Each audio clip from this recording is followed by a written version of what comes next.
Okay. Good morning, good afternoon, good evening, good night. Um, what's going on here? Hold up. Cancel that. Good. I tell you, there's always something. Wait up. Um, yeah, good evening, good morning, good night, and thank you for joining me. This just cut out here on me. Let's see. Okay, there we go. Now we're back. Yes. Good evening, good morning, good night. I'm Maycha'al Maycha'al, and welcome back to my channel. If you're joining me for the first time here, man, there's so much for you to view on my channel. And you can go check out my YouTube channel at Maycha'al Maycha'al, or you can check out my second YouTube channel at Now Living in the Philippines. We're coming to you live from the Philippines, y'all. Live from the Philippines. And I'm telling you, Cebu, Philippines is beautiful. It's really nice today. We're entering the rainy season, but today it is sunny. I can say almost fall every day in the rainy seasons and at night. So I'm very excited about that. Anyway, welcome back to my channel. I'm really happy to have you. I appreciate you guys being here. I'm looking forward to getting through this one. All right. With that said, I want to just answer some questions to my friends and family members and old time religious members and of Christianity, and I just want to just put this to rest because I know you're looking at me now and you're seeing the old me, or you're looking at me from what you remember of me. And what you remember of me, or what you remember of me, was that I was a Christian. Go to church, playing a Christian band, Channels of Blessings, going all over the place, preaching and baptizing people in the name of Jesus. And so you remember me, and when you look at me, you can see that. You see that still. You see that in me. But when you hear me, you don't hear that in me. So you hear me cursing. You hear me using what you consider to be bad words. And so you're looking at me and you say, man, he's changed. You goddamn right, I've changed. I've changed. And one of the hardest thing about change is that you have to come to the realization that change altered your life. It alters life. And change is constant. Change is constant. If you're not changing, you're going to get left behind. You better change. Right? The only person in the heavens and the earth that does not change is the Creator, whose name is Yahweh, forever blessed, forever praise.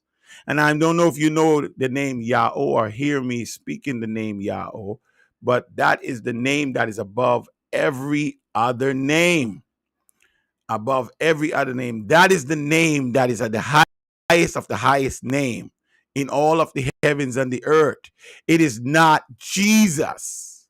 It is not Jesus. And so, you can just imagine me in my early 50s, late 40s, early 50s, finding out these truths that was taken from me, hidden from me all my life. I didn't know it, didn't understand it, because I was trapped in a religion called Christianity.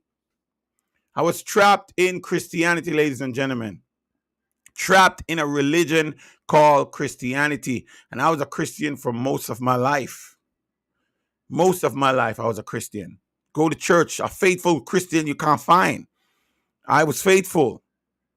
All right. I started very young.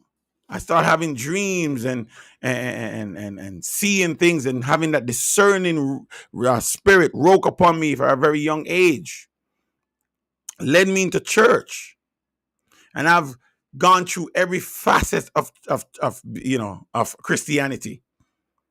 But I never really dove deep into the history of it because, when you grow up in a country where Christianity is the main religion, or if you grow up in a country where that religion is the religion of that country, then most likely you're going to be in that religion. So if you're Muslim, Hindu, Buddhist, or whatever you are, I'm not here to knock you.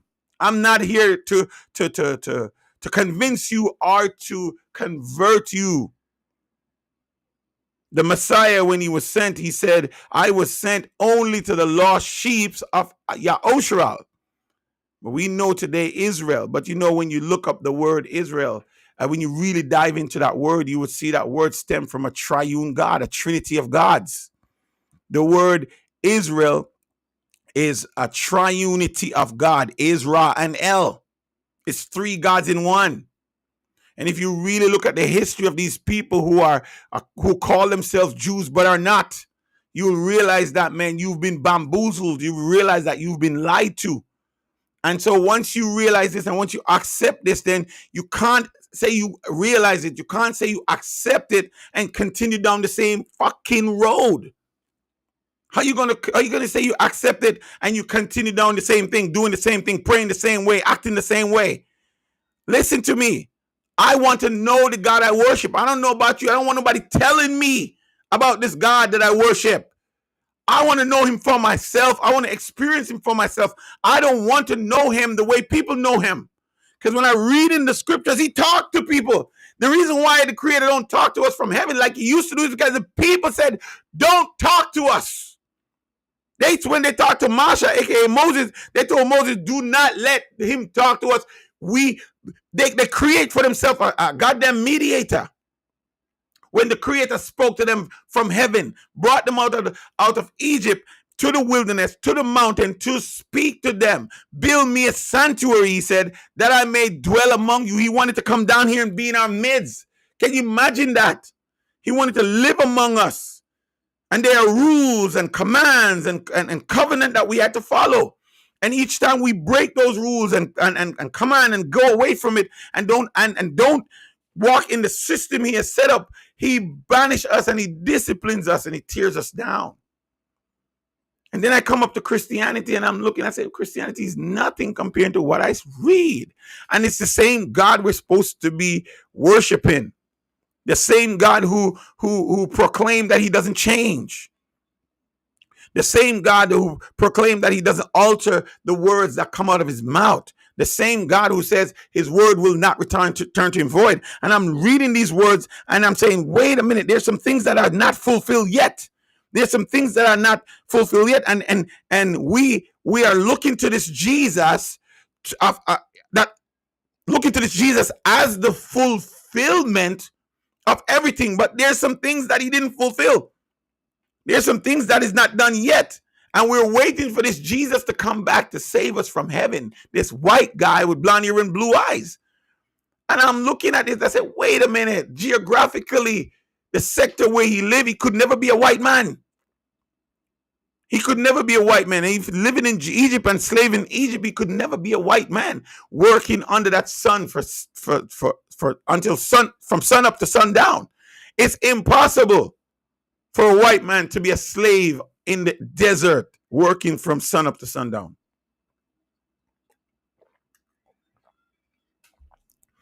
So when you look at things from a historical perspective, when you look at things from a biblical perspective and you line up the history with the biblical perspective, it doesn't line up. It doesn't match up, ladies and gentlemen. And if it doesn't match up, then why am I continuing down this road? So let me just say abundantly clear for you, I am not a fucking Christian. Maybe if I curse in my conversation, you will realize that I'm not a fucking Christian. Stop looking at me like I'm a Christian. Stop calling me a Christian. I am not a fucking Christian.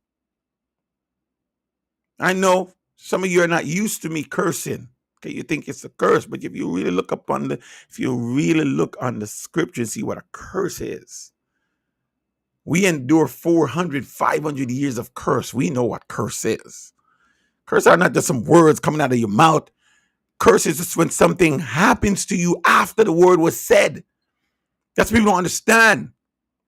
So if I say, fuck you, you think I'm cursing you. I'm not cursing you. I'm only striking you with my words. I'm striking you with my words. As a matter of fact, if you look up the word fuck, you will see. They did a whole documentary on the fucking word. You must look it up and see how it can be used. It can be used as a noun, adjective, verb, pronoun. It's all in the language, and it emphasizes something. But we are conditioned not to use words like this. We're conditioned, and in everything we have done thus far, we're conditioned. Now, if you're looking at it from the perspective of a religion, then you will be trapped in a box, ladies and gentlemen. You're going to be trapped in a box because religion is a trap. Religion is a trap. And if you think the creator of the universe speaks to his people through a religion, I'm telling you, you are lost. And I know that might be hard for some of you to hear, but it's the truth. The creator does not speak through a religion. Look in the history. Look in the history books. Look in the history book. You see, if you're a Christianity, you rule you're ruled by the New Testament. And you have to understand that when the New Testament was written, no prophet was on earth at all. Because at that time, after the Messiah, the Messiah, whose real name is Yahushai for short, the black man, after he left, after he was killed and taken back up into heaven, guess what happened? No more prophet was sent until today. We have a ravenous bird. So everybody's just doing what they seems right to them in their own eyes. And religion was created to control the masses and to rebel. If you even look up the word, I don't know how many of you have looked up the word.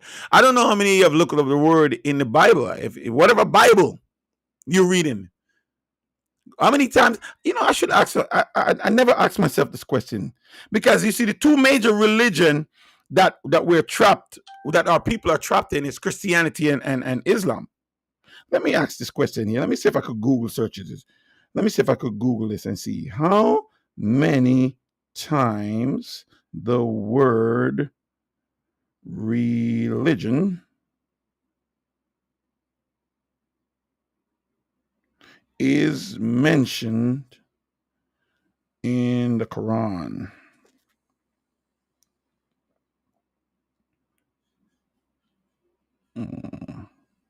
Let's see here. Let's see. I've never looked up this word. I never looked up how many times the word religion is mentioned. Okay, so according to the Google search here, it says the word religion does not appear in the Quran in English. The word religion does not appear in the Quran in English, but the concept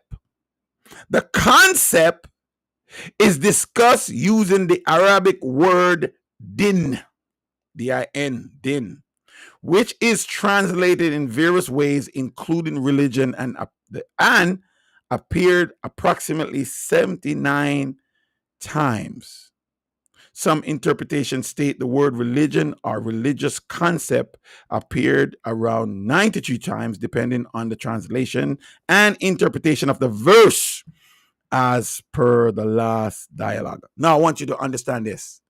In the Quran, the word religion does not appear in English, but the concept of the word, which is din, is transliterated.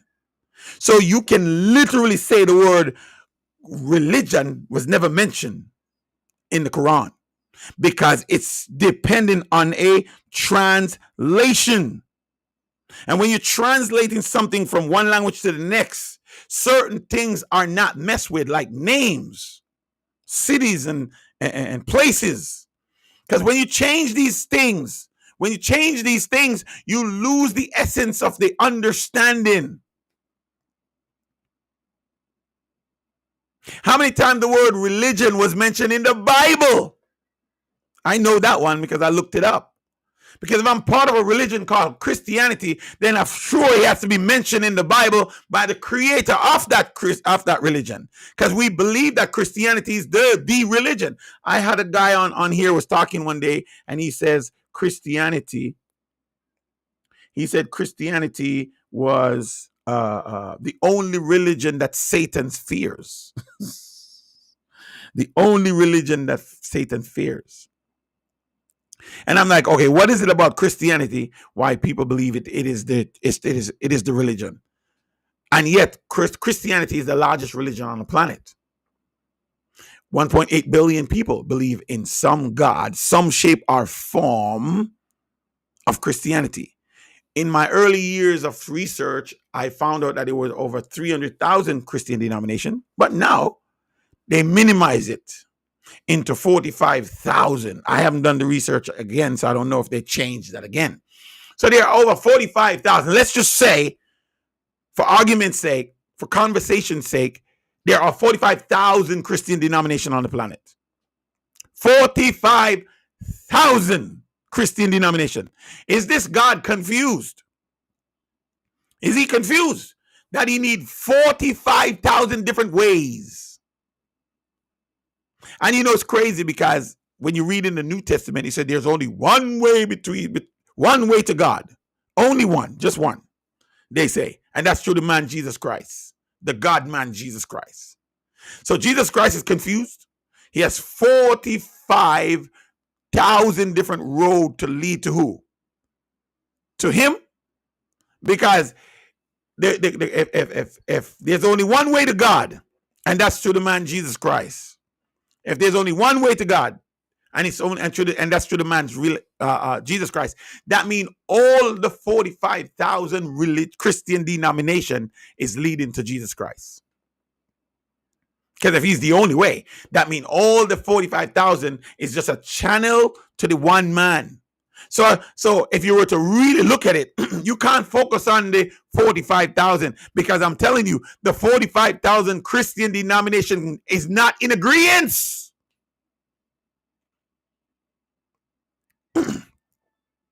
They are not in agreement.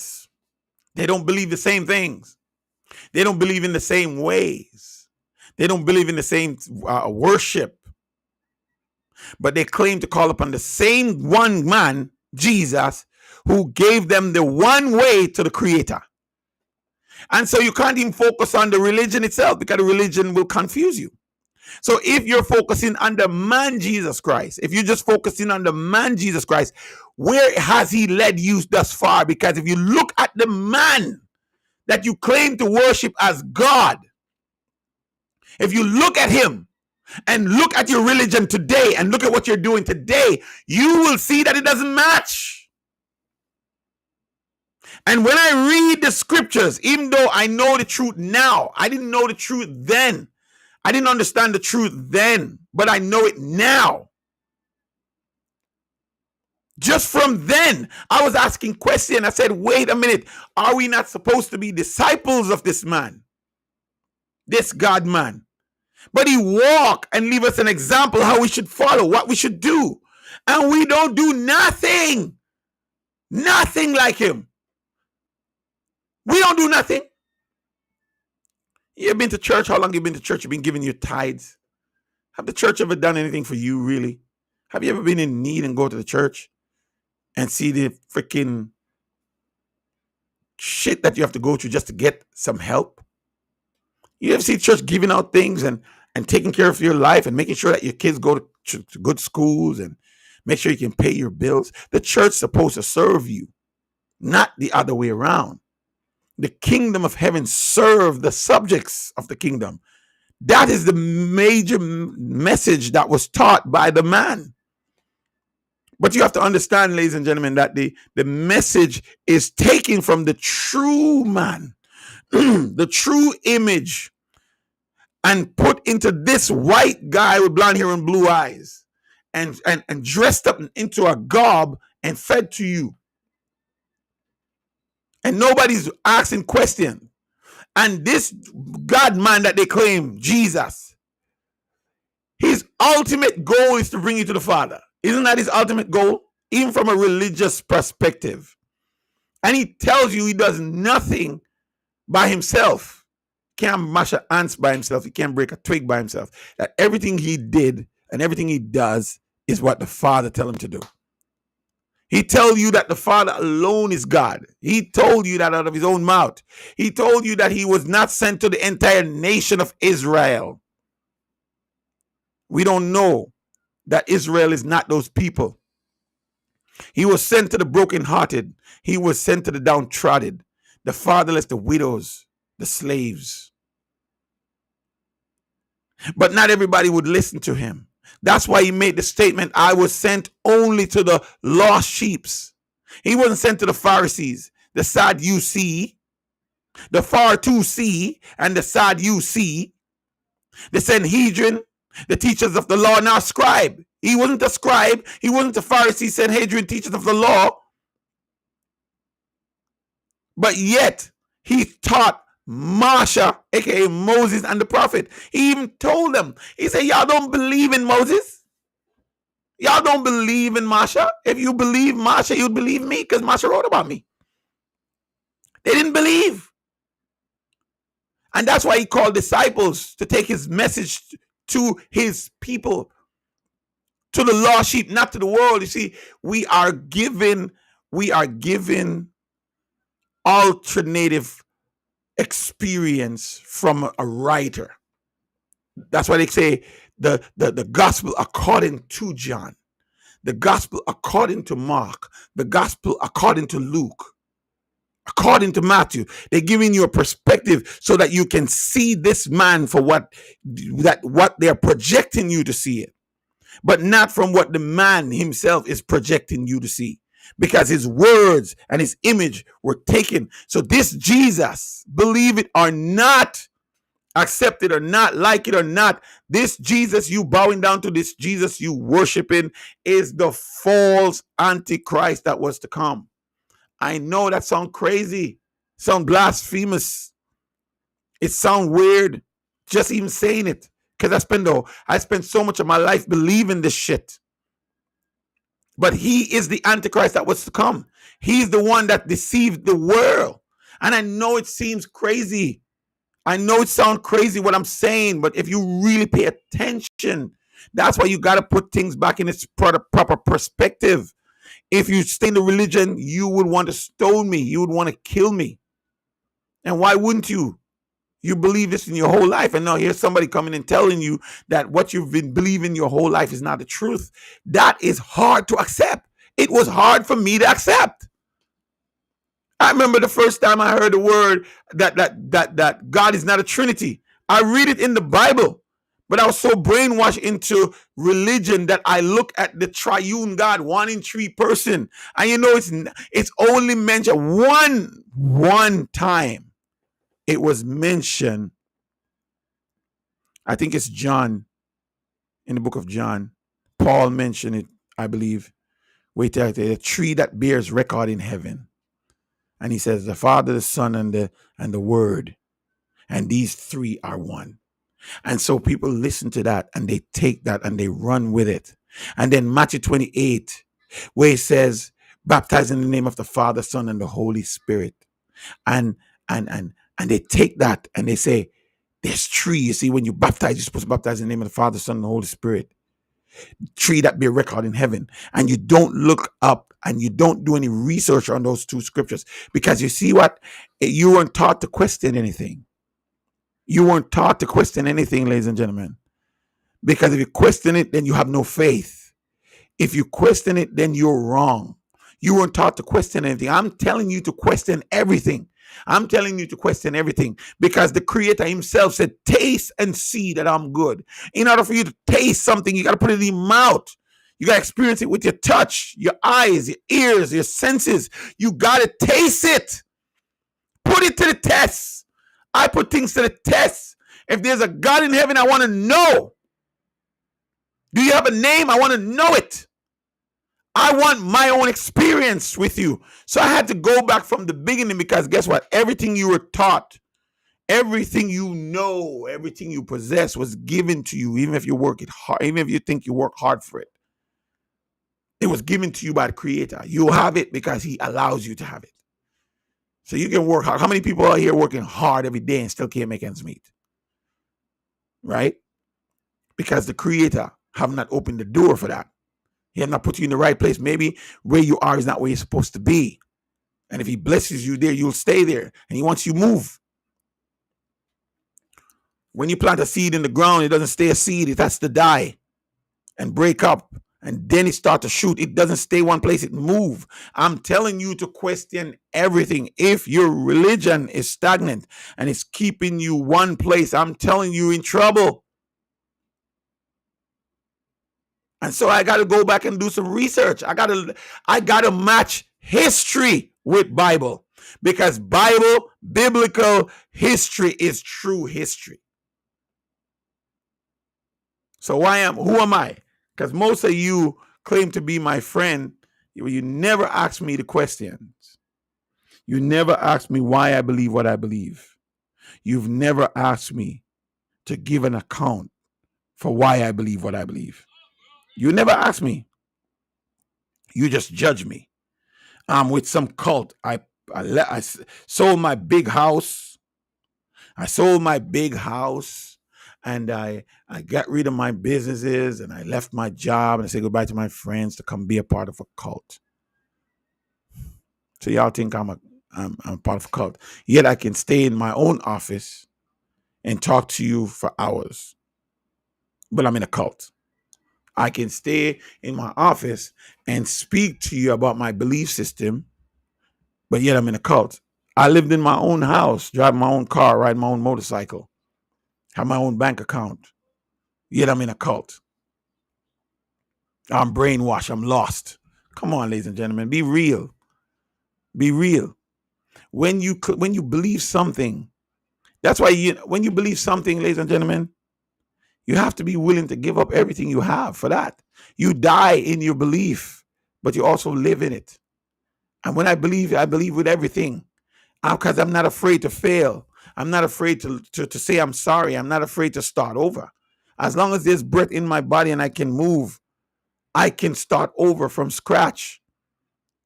History have proven that amongst many men. If you look at most of these influential men today of the world, they never get that influential until they're up in their 60s, 70s, 80s.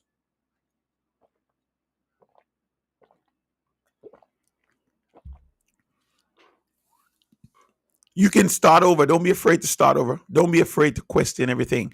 The problem, though, is that when you question everything and you start over, you're going to leave some people behind. And some of you don't understand that the kingdom of heaven is like treasure in a field. That when a man treasure hidden in a field, it's hidden. This thing is hidden, ladies and gentlemen. Not everybody can see it. Yeah, but not everybody will understand it. The kingdom of heaven, no one can say there it is or here it is. It's hidden inside of you. When a man find this kingdom, man, nothing else matter to him. He goes and sell everything. He will say goodbye to everyone, give up everything. And I'm not afraid to do that. I'm not afraid to start over. I'm telling you that if God, the creator Yahweh, doesn't do what he says he's going to do, then I know for certain in all my heart that he's not wrong. He's not wrong. He's never wrong. So if it doesn't happen, what he said, Babel doesn't fall by the beginning of November, between now and November, then I have to question what I believe. I have to say, wait a minute, what am I missing? What am I not seeing? What am I not understanding? Why haven't this happened? You have to question it, because if you don't, you're going to continue in error. And I cannot continue in error. I refuse to play church. I refuse to be a part of a religion. I refuse. I want to know this God for myself, and I believe I have arrived. And so I have to go back to history. So after recognizing that there's no Trinity God, at least the one we worship, there are many Trinity gods. If you look at history, history teaches you that there are many triune gods. Matter of fact, all the nations today have triune gods. Every single nation on the earth, geographically or otherwise, have a triune God. The God we worship is a single God. And how do I know it? Because he said it himself. Besides me, there is no other. So I'm not going to believe your testimony about him. I'm not going to believe your testimony of him. I'm going to believe his testimony. And he said he's a triune. He said he's not a triune God. He is a single God. The so-called Jesus said the same thing. There is only but one God. And he called that God his God. He said that it's his God. The Father alone is God. My God, why have you forsaken me? He said when he was hanging from the tree. Who is he talking to if he's a God? How can he be calling another God? That's two gods. He said, my God. Many, many times in scripture, he says, my God. So I'm looking at the teachings. I was only sent to the lost sheep of Maycha'al, aka Israel. That means he was only sent to those who hear his voice. He said, my sheep hears my voice, he said. He didn't say my sheep is part of a nation. My sheep is religious. My sheep is no. He said my sheep hears my voice, and then he said when they hear it, they'll come. They won't listen to another person's voice. That's what he says.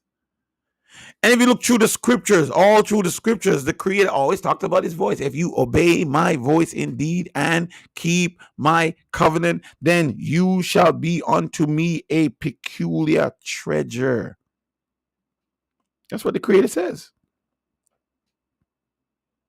That's what he says, ladies and gentlemen. So when you look at it and you look at who he's talking to, who is he talking to? Peculiar treasure unto me. Then you look at this now. Then you look at Deuteronomy, Torah 5. And I think I'll start here in let's start in verse 15.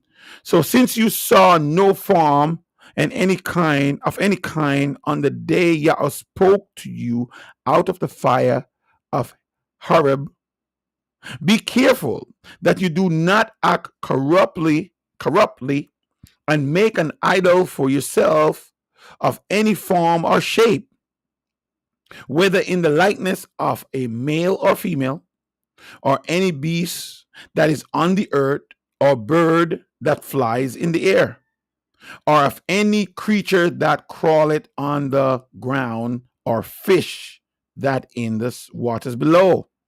When you look to the heavens and see the sun and moon and stars, all the hosts of heaven, do not be enticed to bow down and worship what Yahweh your Elohim has apportioned to all the nation under heaven. Yet Yahweh, listen to this, ladies and gentlemen. Yet the Lord Yahweh has taken you and brought you out of the iron furnace, out of Egypt, to be the people of his inheritance as you are today. What is this telling me? The Creator has chosen a people for himself. He's not dealing with the world at large, even though he is the author, he is the owner, the proprietor of this world. He is the creator of it and everything in it. But he has chosen a people unto himself. You see, Christianity makes you believe everyone is included, and it's not true. It is a lie from the pits of lying and deception. He chose a people unto himself. That's Deuteronomy 4 and 20. Yet the Lord has taken you, Yahweh has taken you and brought you out of the iron furnace, out of Egypt, to be a people of his inheritance, as you are to this day. The Creator has a people. He has a covenant people. So now when you read it, you can't. You see, this is why Christianity bars you from reading Old Testament. They tell you Old Testament is done away with. You're no longer under the old covenant. You're under a new covenant. And because you're under a new covenant, you no longer think the way you think. God is not the way he used to be. He's not that murderer, that killer. He's not that killer that he used to be. He's just kind and compassionate. He's just kind and compassionate now, and he just loves everybody. And he sent Jesus to die on the cross for you, give you an open credit to sin. Just an open credit to sin. Do whatever you want. As long as you come back and say, I'm sorry, you get to go free. I don't know which God y'all serve. Because according to the prophet Isaiah, Yeshayahu, he's going to destroy this world. So how is he going to destroy the world if he loves it? I don't understand. If God so loved this world, why is he going to destroy it? Why do you destroy something you love? He's going to turn this earth upside down. Because his vengeance is on this earth. Vengeance is coming, and it's his, and he's going to repay. What is he going to repay? What have you done to the Creator that he's going to repay you evil? What have you done to him? How about not keeping his commandments? How about not acknowledging him as Creator? How about not obeying his voice? How about living just the way you want to live? You see? You getting the picture now? You can't come into my house and do what you want. Come to the door, you take off your goddamn shoes. It's my rule. You come in, you sit your backside down until I tell you to sit. You sit down when I tell you to sit. I feed you, I take care. You can't just do anything. You can't just come in my house and do what you want to do. It doesn't work that way.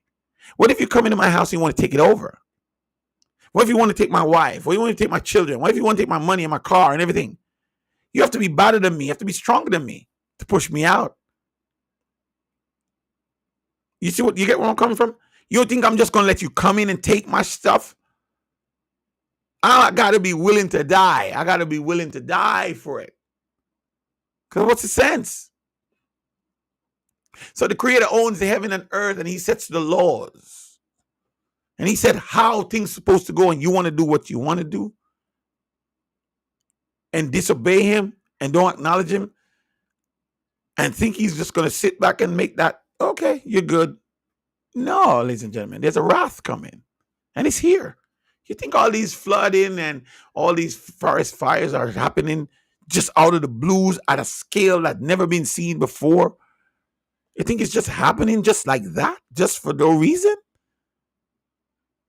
It's happening. It's coming. He's going to destroy the world, starting with Babal. The District of Columbia must fall. If it doesn't fall, I'm telling you,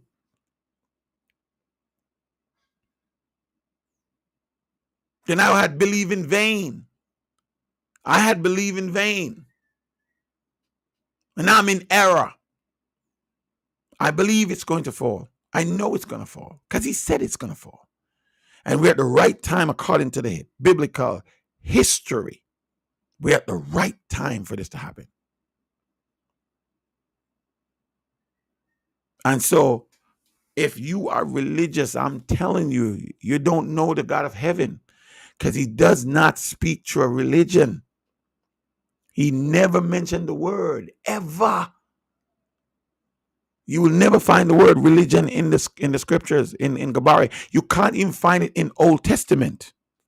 Nowhere in the Old Testament is the word religion ever mentioned. None of the prophet ever mentioned the word. And you know, so crazy, because the Creator said he revealed his secrets through his servants, the prophets. It's written.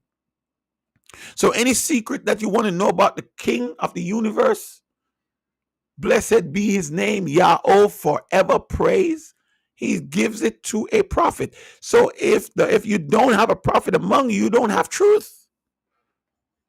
And that's why many of these false prophets rise and deceive many.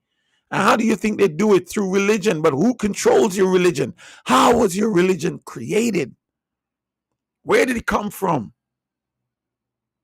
And so you have to go back to biblical understanding. And this is why I always try to take people back. How long have I been on here? 39 minutes. Good. I'm not passing an hour today.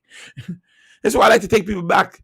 If you're going to look at a biblical from a biblical perspective, a historical perspective, because you don't know the signs of the time. You don't know where we are today. That's why you can continue run up and down like you think everything's going to just be hunky-dory until disaster come and take you. When disaster come and take you, you're going to cry. You're going to cry to me. You're going to cry for me. And you're going to ask me, what can we do? And I'm going to tell you what I've been preparing my heart to tell you. Get to Cebu, Philippines if you can. It's going to happen, man. You're going to see it. People are not dying in large numbers yet, but you're going to see it. You're going to see it. When you see fire fall from heaven and destroy the city of Colombia, then you all will know that we ain't full of shit over here. When you see it, it's going to happen. It's going to happen in your lifetime. We're talking 2 measly months away. I thought it was going to happen I honestly thought it was going to happen in March. Late March, early April, because the timeline 7253, 7254, 7255, the timeline of the Exodus, where we were given wings to fly out to the wilderness, where we'll be nourished and become a powerful nation again, to the time of his wrath, where 7254 and 7254 ends in 7255. That means 2024 to 2025. Because our year doesn't start in January, it starts in March, in spring. So when I did the calculation through scripture, I could have swore Babel would have fallen by then. It didn't. It didn't fall. Just like when Noah entered the ark, it didn't rain right away. It took 7 days. Just like the 10 virgins waiting for the bridegroom. Some left, and they were called foolish because they left, not because they have oil. Oil, you see, when you really pay attention to that story, I'm a deep thinker. I have to analyze things. I have to look beyond what the story is what I can see plainly, and look behind the meaning and look behind understanding deeper. Oil was not what they needed to get in. Oil was not what they needed, because guess what? If oil was what they needed, they went to go get oil according to the scripture. They went to go find oil, and they found the oil, and their lamps was trimmed. And they came back with oil in the lamp and extra oil, but the bridegroom wouldn't let them in. The bridegroom wouldn't let them in. He said, I don't know you. And I'm thinking, wait a minute. Did they not have oil? They had oil. They just didn't have faith. They started doubt. They went back. They left. See, they left. They should have stayed in the dark. They should have get light from those who had light. Don't leave. But they left. And I say to all of those who came here and leave, good luck for you. I have no pity for you, honestly. No pity. I have no pity in my heart for you. You left. You were here and you left. I have no pity in my heart. I'm hoping that you can get it back. You can come back before. Because I'd say any smart and wise person would stay in the ark and wait. You got to wait. You know, I remember a story, an event in the scripture where Yahushua was telling them the sign of the destruction of the temple in Matthew 24, Matthew 25. And he said, when you see the abomination that causes desolation stand in the most holy place, know that the time is what? Near at hand. And so when the disciples saw the abomination, because you got to understand that second temple was not called the temple of Solomon. You know what it was called? The temple of Herod. Herod was the one the temple was named after. And if you look at Herod's history, you can see that he wasn't a Jew, and he was put there by Rome. He was put there by Rome, should say. And he had Rome eagles and flags and on the temple walls. So you must understand now.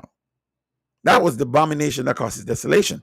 And when I think I can't remember if it was Titus or the other one, but when he came, sieged the place, and then for some odd, strange reason he left. And when he left, the disciples remember the words of the Messiah, and they left. And a year later, just a year later, I think it was Titus came back and level the city, kill everyone, blood run like river. And the words of the Messiah came through. He said, not one stone will be left upon another. And that happened in AD 70. It's historically proven. It's historically proven. Some of the gospel was not written yet, because the gospel is written some 40, 50, 60, 70, 80, 90 years after the fact. And when the Messiah walked the earth, there was no New Testament. And so people must understand this. There was no New Testament when he walks the earth. The Messiah, the Messiah never preached New Testament. He never preached it to the world. He never preached it to you. I'm going to say something to you that's going to blow you away. Watch this. You ready? You know, when Revelation was written, it was written as a book of revelation to reveal to you future events. And they tie in their garbage in there and make Revelation a book of the Bible, the last book of the Bible. But watch this. Watch this now. I want y'all to see this. Watch this now. Hear me? When is a covenant established? When is a contract established? A covenant. Contract and covenant is different. They kind of have some similarities, but they're different. Because one is based on a promise, and the other is based on mistrust. If I enter into a contract with you, I'm telling you clearly 100% that I don't trust you. I know. Why do you think people sign contract? Somebody say here, Carlton Banks. If he feels like America will be destroyed before that, then he has remembered. What is your question over there, man? If he feels America will be destroyed before that, then he hasn't remembered. Okay, well, you have to explain to me what you're talking about, Mr. Carlton Banks. What I haven't remembered. Anyway. Yahweh Saray, you're here. That's cool. Did he say that, or are you speaking for him? Go ahead, Yahweh Saray. Get him. I got brothers and sisters here, man, and they're dangerous. All right, so be careful. They'll shred you. They'll shred your ass. All right, what do you say? I said you haven't remembered Revelation 11. Why don't you explain it to me? Why don't you explain Revelation 11 to me? I'm gonna go here too while you're explaining. So he says, I have not remembered Revelation 11. We're just talking about Revelation just now. I'm telling you that there was no revelation when the Messiah walked the earth. There was no Matthew, Mark, Luke, John, and the rest of the book of the Bible when the Messiah walked the earth. The Messiah, the one you claim to follow, never teach New Testament.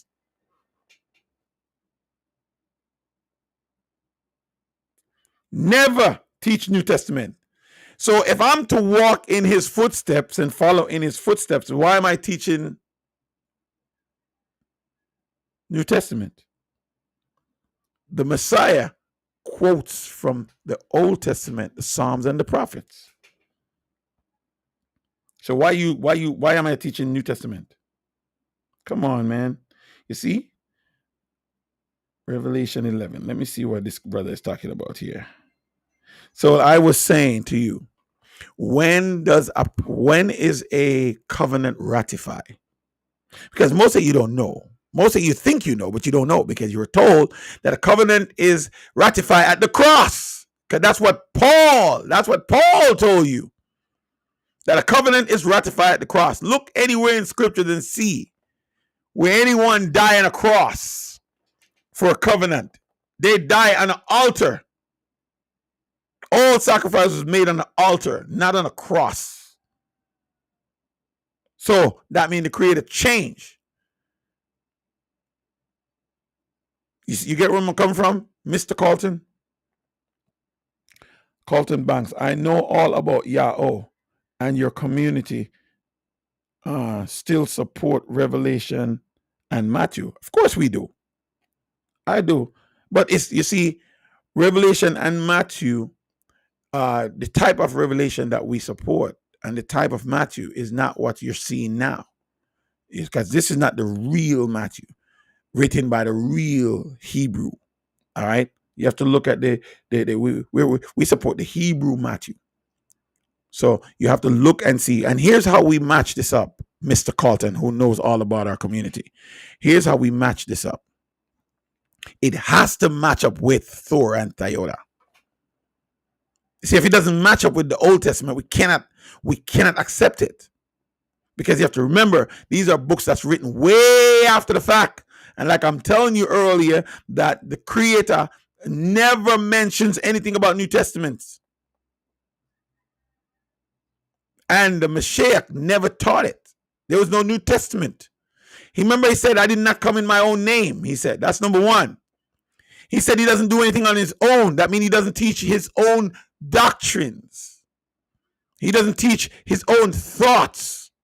Everything that the Father told him, that's what he teach.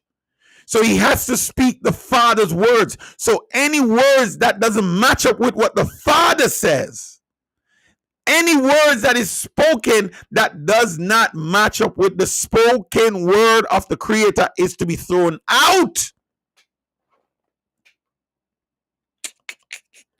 All right. The two witnesses, Hebrews 11. As I was saying before, what time is it now? Got 8 more minutes. As I was saying, the word itself, Hebrews, the word itself, in terms of the New Testament, if a testament or a covenant has to be ratified by blood, come on now, and let's just say for argument's sake, the blood is in the man you call Jesus on the cross. Let's just say it. And if the new covenant is signed by his blood on the cross, poured out for the world, when would it has to make the testament? Before or after the blood spill? In other words, what I'm saying to you, Carlton, and those who are listening, the New Testament is not a part of the covenant and can never be if you're looking from it from a ratification point of view. Just like Sunday observance, Sunday as a holy day, a day of worship, as a new day in remembrance of Jesus, is not even part of the covenant, because you have to ask yourself the question, when was the first Sunday service kept? Because we know, according to scriptures, that the Messiah kept every Sabbath. Every Sabbath. A matter of fact, he was accused of breaking it because he was doing things on the Sabbath that the Pharisees, the Sadducees, and the Sadducees, and the Sanhedrin, and the teachers of the law did not understand. They did not understand that the Sabbath was made a joy for us. And what you don't understand is that there are more than one Sabbaths, because you're thinking it's only the 7th-day week. So when you hear the word Sabbath, that's the only thing in your mind. But if you read Thora Thayota, you will know that there are 7 Sabbaths. Just like there will be 7 plagues, 7 trumpets, 7 seal. You understand? Yeah. So when you lack understanding, you can jump to any conclusion. If the covenant was ratified at the cross, I'm telling you that the New Testament is not part of the covenant. Come on now. I know I'm talking to sensible people here. Because did the Messiah died after the New Testament was written? Or did he die before the New Testament was written? If you say after, then the New Testament has to be part of the covenant. If you say before, then the New Testament cannot be part of the covenant, because the covenant does not go into effect until the person dies. Isn't that what your leader Paul taught you? So if that is true, then the New Testament is not a part of the covenant. You get it? You see it? Can you all see it? So the book that you are reading from, the book that you're holding to, the New Testament, is not covenant based. Now, let me teach you something, because you may not know this. The death on the cross is not the covenant. Jesus dying on some cross is not the covenant. What is the covenant? It's spelled out clearly for you what the covenant is. And the next question you have to ask is who the covenant is made for or with. Who is the covenant made for or with? The covenant is not made for the world.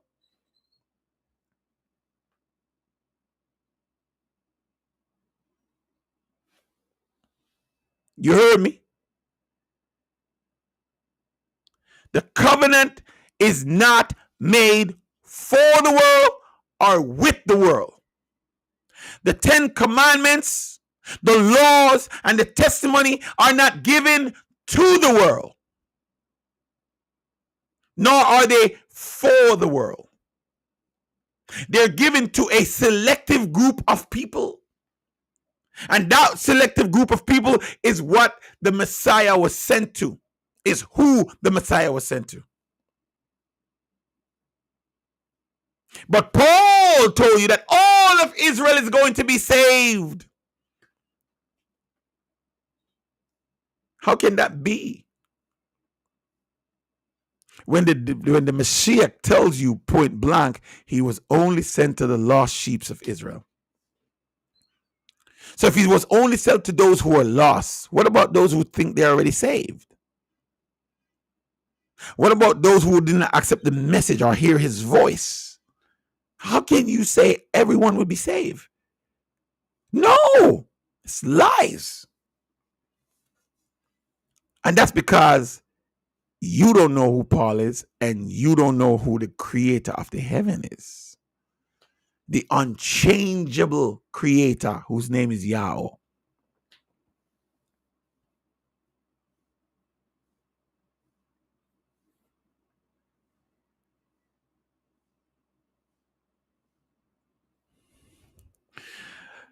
Carlton Banks, who are you? You're on my live and you have a lot to say here. Who are you? Are you a Hebrew Israelite? I wish I could go live with you. It would be nice. It would be very interesting. Are you a Hebrew Israelite? What do you believe, Mr. Carlton Banks? Because I'm not here to change anyone. I'm listen. I'm here for one reason only. The windows, the doors is still open. That means it's possible that those who hear my voice can still escape this wrath, because you are called to save yourself. People think you're looking for a savior to save you, and that's one of the biggest problems. You're called to save yourself. It's in your hands. It's a choice. All right. Carlton Banks says here, I believe in Yahweh, but I also believe you aren't giving fully accurate information. Okay, you believe in Yahweh. Where are you? Where are you right now, Mr. Banks? Do you say you believe in Yahweh? You believe in the name Yahweh. That means you heard it from the prophet, the ravenous bird. And you believe in Yahweh. What did he command you to do, Mr. Banks? What did he command you to do? Why are you in Texas? Why are you in Texas? How can you say you believe? How can you say you believe but you don't act? Why are you in Texas? Because now isn't the time to be there. How do you know this? How do you know it's not the time to be here? How do you know you're going to make it there? When the creator give the command to leave, did he tell you to wait on a time to leave? Did he say, oh, wait till tomorrow to leave? Oh, wait till next week to leave? Oh, no. Wait till you have money to leave. Wait till you have money. Oh, no. Wait till I tell you exactly when to leave. That's not the command, Mr. Banks. The commandment is to leave. Come out of her, my people, saith the Most High. You're going to stay there, you're going to die. Because you're going to think that you have the time. You don't know you can drop dead tonight. You don't know that you can never leave, that you could die in your sleep. Tonight could be your last night. Today could be the last day for hearing this word. Everyone who believes is here. I don't count nobody. I don't care if you believe in the name Yahweh. I don't care. If you're not here, you're not saying anything to me. Same way y'all thought America was going to be destroyed 6 months ago. Not 6 months ago. We thought it was going to be destroyed in March. March, April, May. Well, March, April, May, June, July. Yeah. It's March, April, May, June, July, August, September. Yeah, you're right. 6 months ago. You're right. I thought that because I'm looking. But what you didn't see, though, what you're not looking at, is if I thought it was going to be destroyed. We know when the Exodus year is. All right? We know what the Exodus year is, 2023. We know that. We see that. Giving wings, people flying over here. So we know that the what you call it? The year of his vengeance is 2024 into 2025. We know that based upon prophecies, not based upon what we think, based upon what we're seeing, based upon what we know, right? But we also look and see, okay, the summer months still are happening. You see, when you're in America, you have 4 seasons. When you're down here, you only have 2. You don't even have winter. We don't have winter here in the Philippines. So it's summer and rain. Summer and rain. We got a rainy season and we got a summer season here. So how would you know which is winter from summer? How would you know when to plant or to reap? Because you can plant and reap right here, right through the year. How would you know? So if you look at the ark, that's why I tell people, I said, you look at the ark. When Noah went into the ark with all the animals, no rain falled. No rainfall at that time. And he was in the ark 7 days. You go read the story. He was in the ark 7 days before the rain fell. There was a tarrying time. And if you look at the scripture, what it says he's purging the rebels from among us. So there are some doubters, there's some troublemakers, and maybe you're one of them. Maybe he's blocks the path for you to come here because you're a rebel. You get where I'm coming from? So they were in that ark 7 days. The rain didn't come right away. So now it's 6 months, like you say, right? What if it's going to come on the 7th month? Who knows? I don't know. But where would I want to be, Carlton, to find that out?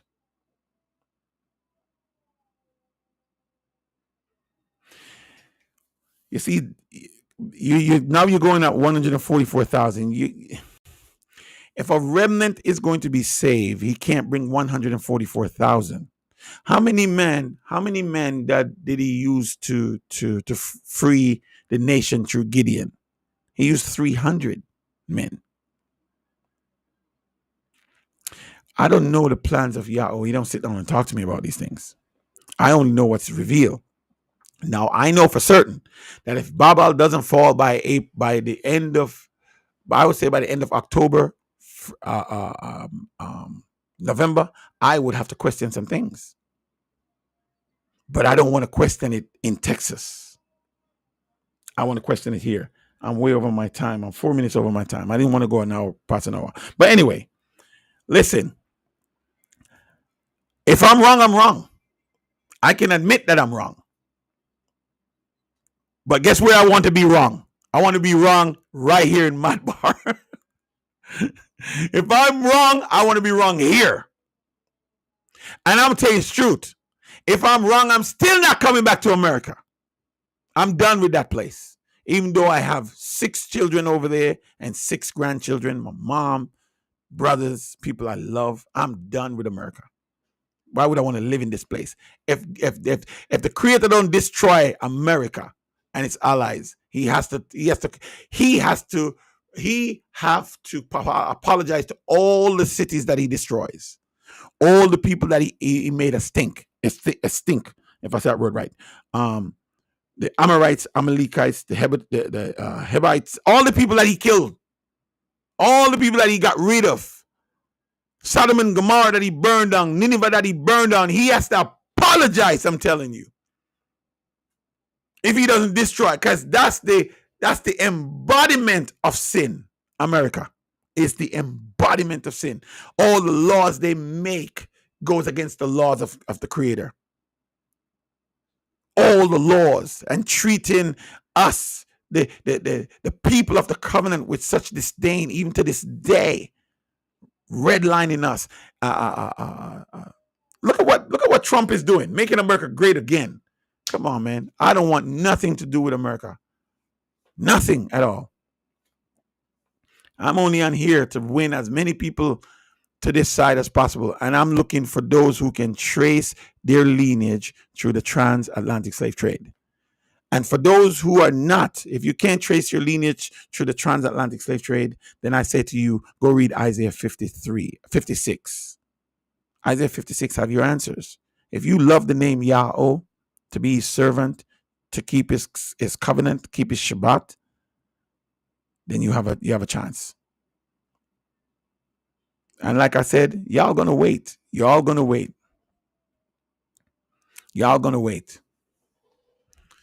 All right, so I gotta wrap this up now, but I'm gonna tell you, because I gotta go feed my people. I gotta go feed my people. I gotta go to class. I gotta learn this Gabari. But let me just wrap this up with a history, as according to what we know from the Creator, what he left here in his writings, in his words, for us to understand. From the beginning, he created man and woman, and from one black man and one black woman, he created all men and all women. And they disobeyed him. And he gave them a choice by putting a tree in the middle of the garden to command them not to eat. They did eat. They were punished, kicked out of his presence.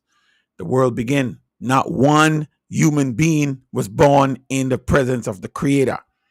And when I say the presence of the Creator, I'm talking about the garden. If you know what the garden mean, or Eden mean, it means the presence of God, the presence of Yahweh. That's where he dwelled. That was the place where he put the men. That's the place where he communed with the man.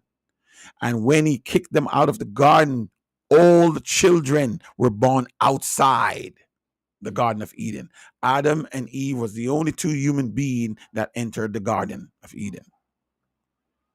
Kicked them out. Put an angel to guard the door. They were born out. And that's what it means to be born into sin. It means to be born into rebellion. They were rebellious at birth. And of course, one killed the other. Over time, as time spread, Adam and Eve didn't just have Cain and Abel, like most people think. They have Cain and Abel, and then he had Seth. No, they had many children, because they were commanded to replenish the earth. But the Bible don't give you all of the information. But you see, there's a line there that most people miss. In the course of time. So the Bible is giving you a summary. And if you notice, the Bible is written in chiasm. It's written backwards in our sense, in our understanding. Because we write from left to right, but the true Jew write from right to left. You see what I'm saying? So the punchline comes first, then the explanation come after. So when you understand these things, you can put everything into place. And if you understand that the Bible interprets itself, so you don't need me or anyone else to interpret for you. You just got to interpret yourself. You let the Bible interpret itself. It will give you the answers. It will explain itself. Right? And after he After they were kicked out of the garden and they start populating the land, we fast forward to Nebuchadnezzar. We fast forward to Noah. We fast forward to Noah. All right. And of course, is it Noah or Abram? We fast forward to Abram. Abram, Noah, yeah. And no, Noah. We fast forward to Noah. And of course, the earth was destroyed. And am I leaving out something here? Let me see here. I think I'm leaving out something. Can't remember if it's Noah or Genesis 6. Yeah, we fast forward to Noah. And of course, Noah was find favor in the eyes of the Creator because he kept his command, precepts, and laws. Y'all made a covenant with him. Hey, listen, if you build this ark, I'm going to make you the proprietor of the earth. I'm killing off everybody, animals, everything, but you will be saved, you and your sons, you and your wife, and your sons and their wives. And he gave man 120 years to come to their realization that there's only one God. But of course, they didn't. And of course, he did what he said he was going to do. And of course, he tarried after they went to the ark 7 days later before the rain fall. Go read it. And then after he killed off everybody, he started the earth world again with the 8. And of course, the world get populated again. And it's from Seth comes all of humanity. Seth bloodline came all of humanity, came white people, all kind of people. And the earth populated again with this guy named Nimrod. And then Nimrod decided to rebel against the Creator. Instead of repopulating the earth, keeping the Creator's commands, the covenant, he rebelled, built a city up to heaven, a tower up to heaven, because just in case God flood the earth again, he'll be saved in a strong tower. And the goal was to go up there and dethrone God. He wanted to kill God and become the God of the earth. And from that point on, they start worshiping this man. Then the Creator came down and he confounded the language. And instead of people repenting and turned back to the Creator, they left and formed nations out of the new languages, because the earth had one language. And they formed new nations in rebellion against the Creator. And so all the nations serve themselves, serve false god, the deities of heaven, worship all kind of things except the true and living God. And so as the earth populated again with all these languages, Yahweh restored his Gabare, his original language, through his original line. Come down to Abram. Why? Abram kept his command, precepts, and laws. And what he did, he called him. He said, listen, going forward from this day forth, I'll make a covenant with you and your descendants before you. You see, he's not dealing with the world. He didn't make a covenant with the world. He made 2 before, the Shabbat at creation, which they break, and the promise to never destroy the earth with a flood again, the rainbow, which was for all living creature. If you have the breath of life in you and you see that rainbow, he made a covenant everlasting. As you see, flood going to destroy parts of the world, but never to destroy the entire world in its entirety. That's 2 covenants he made with the world. But this 3rd covenant, he made it with that single man and his descendant. And you have to see that they couldn't have a baby, him and his wife. So they come up with a surrogate idea, and they bring an Egyptian woman in, an Egyptian servant, and they had a baby Ishmael, Maycha'al, with that servant girl. But that was not the covenant, because the covenant was promised through Sarah. You get where I'm coming from now? So though we can chase the seed of Abram through Ishmael, he's not the covenant child. Isaac was the covenant child. Now Isaac had 2 sons. One the Creator hates, one he loved. Esau was the hated one. And the covenant wasn't with him, but he was blessed. And he populated the earth, that sector of the earth. But he was not the covenant child. The covenant child was Jacob, Yahweh,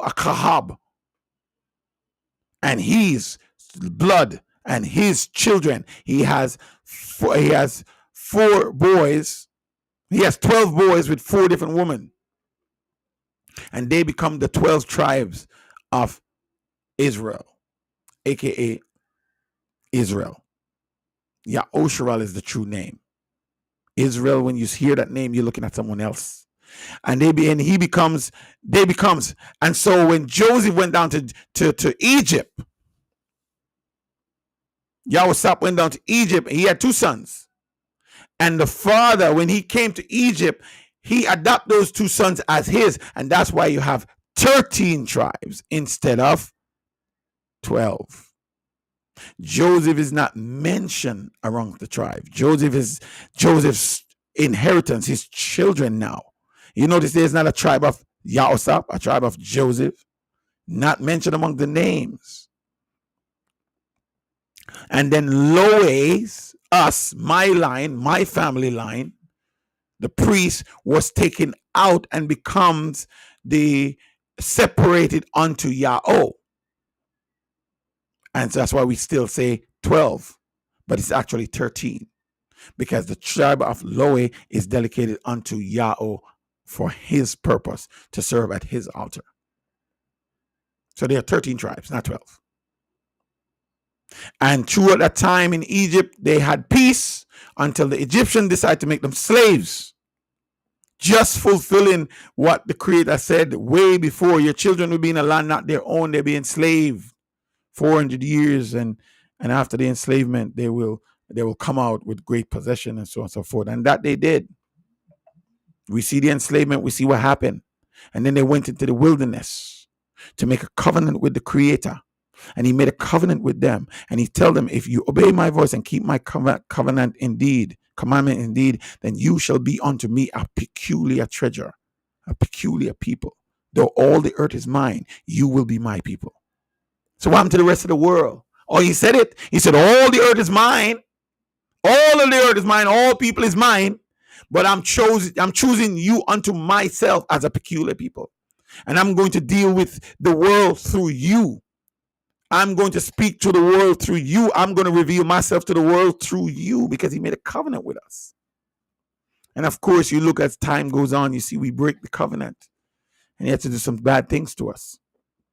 But before that, he thinned out the herd, and then he built us back up again, and then he used us and destroy nations. He used us to destroy nations, and we were to take their land, because he has promised those lands to our ancestor, our father, and us. So it was rightfully ours, even though they live on it uncultivated.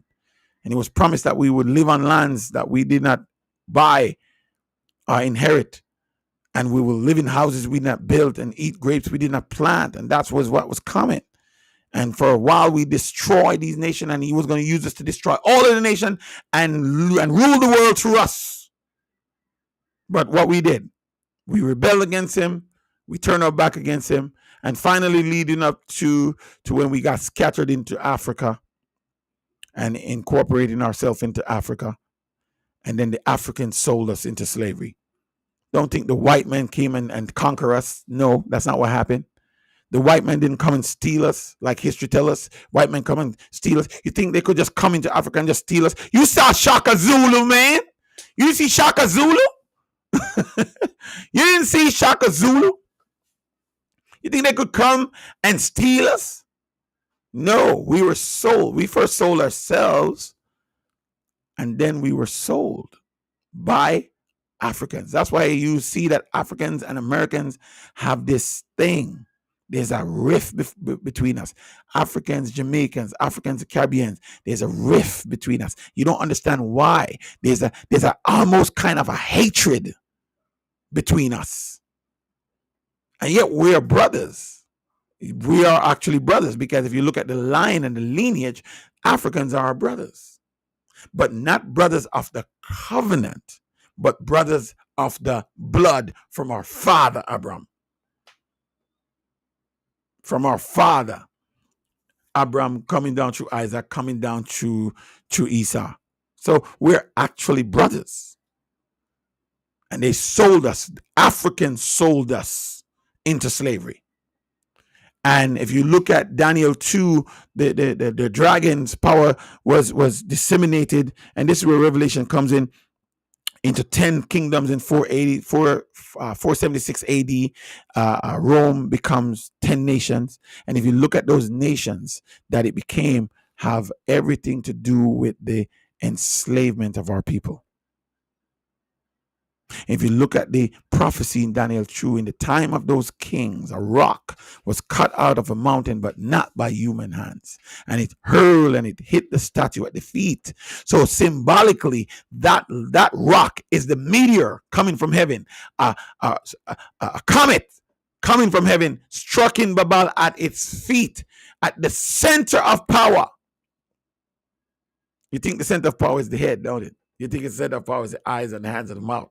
This is feet. The feet takes you everywhere. That's why when Marsha went on the mountain, Yahweh said, take off your shoes off your feet, because the place where you're standing is holy. It's his feet that got him up there. The feet. There's power in the foot. People don't understand. Take care of your foot. A wise man once told me, he says, spend money on your feet and spend money on your bed. He said, these are the two places you spend most time. You spend most time on your feet and in your bed. So don't be cheap on those ears. Don't buy hiking shoes and go run in it. Buy running shoes for running, because it's designed for it. Its movements, its flexibility is designed for you to run.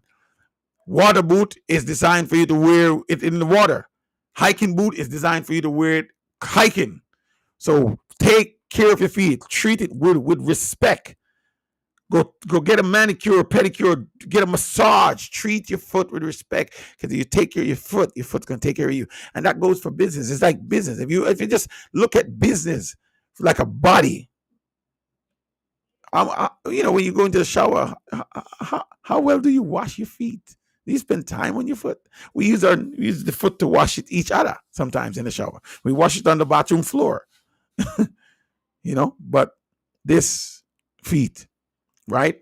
And so symbolically, that's what's going to happen. Symbolically, we here in the Mad Bar are that little rock that's going to grow into that big rock that's going to rule the world again.